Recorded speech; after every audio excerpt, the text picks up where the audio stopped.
La revue de presse, comme tous les matins, Olivier Delagarde, vous nous annonciez que vous alliez nous emmener en voyage, vous aussi. Mais alors, où partons-nous? Alors, pas en Afrique du Sud, à Nissa, direction la Méditerranée. Et pour ce faire, je vous propose de monter à bord d'une R12 TS. Alors, il faut un peu d'explication pour nos plus jeunes oreilles. La R12, ce n'est pas le véhicule le plus luxueux de l'histoire de Renault, mais dans les années 80, ce fut un véhicule mythique, notamment pour les familles d'immigrés maghrébins. Elles partaient avec, en vacances, au bled, en R12, avec sur le toit la galerie archi chargée.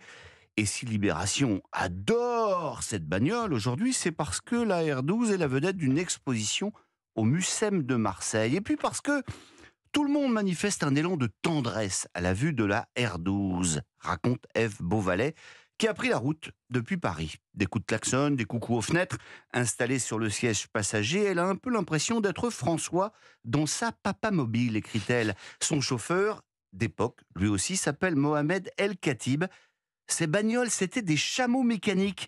C'est des macroudes de Proust, explique-t-il. La macroude, la Madeleine du Maghreb. Jolie formule. Quelques heures plus tard, nous voilà donc arrivés à Marseille, Olivier. Et là, vous achèterez un exemplaire de l'équipe si tous les numéros n'ont pas été brûlés par les supporters de l'OM. Alors, on a beaucoup parlé de harcèlement à l'école ces derniers jours. Le quotidien sportif lui consacre 3 pages au harcèlement des présidents du club de foot de la ville.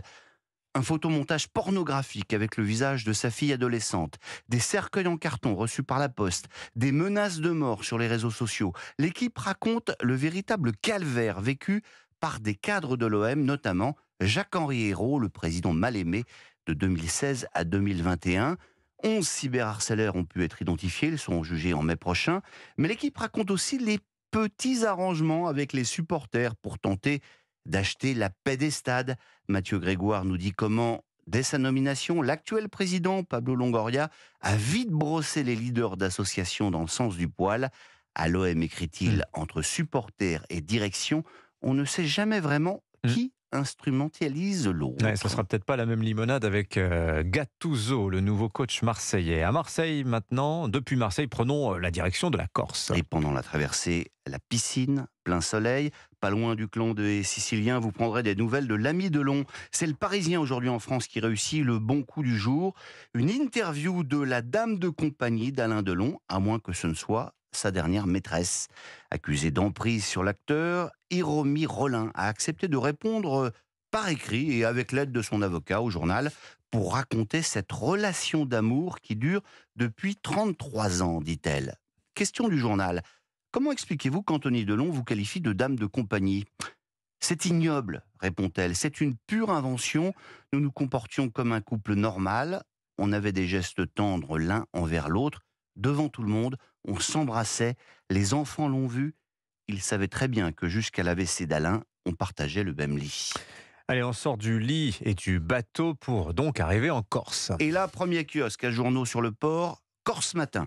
En une, photo pleine page de Macron à l'Assemblée de Corse et 5 pages spéciales pour cette autonomie à inventer. C'est le gros titre. Et dans son éditorial, Henri Mariani explique que le chemin est étroit, qu'il y aura encore des crispations, mais Emmanuel Macron et Gilles Simeoni ont fait un pas l'un vers l'autre parce que l'histoire les regarde. Le président de la République qui a même lancé un « Vive la Corse » à la fin de son discours, inimaginable il y a encore quelques mois de la part d'un président qui s'est montré inflexible lors de son voyage en 2018, rappelle-t-il. Emmanuel Macron considère sans doute avoir fait sa part du chemin. C'est à Gilles Simeoni, conclut l'éditorialiste, d'écrire la suite de l'histoire. Allez, on change d'île, mais toujours en Méditerranée, Olivier. Direction Malte, où se retrouvent aujourd'hui les dirigeants des 9 pays méditerranéens de l'UE. Un gros dossier sur la table, l'immigration. Et là, 2 façons de voir les choses. Celle du Figaro qui met en avant des tensions qui se multiplient entre les pays membres, ou celle des Échos qui, en première page, indique qu'un accord historique est en vue.